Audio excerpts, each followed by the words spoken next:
Уголовное дело по статье «Причинение смерти по неосторожности» возбуждено после обнаружения тела ребенка на территории стройки в Мирном.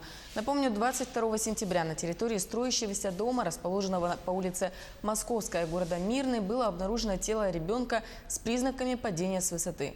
Отмечается также, что мальчик 2007 года рождения накануне вечером ушел в неизвестном направлении из квартиры родственников.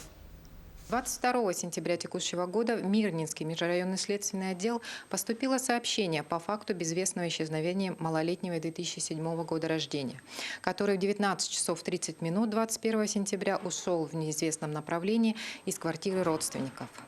В ходе проведения оперативно-розыскных мероприятий в 14 часов 5 минут 22 сентября на территории строящегося дома, расположенного по улице Московского города Мирный, обнаружено тело ребенка с признаками падения с высоты.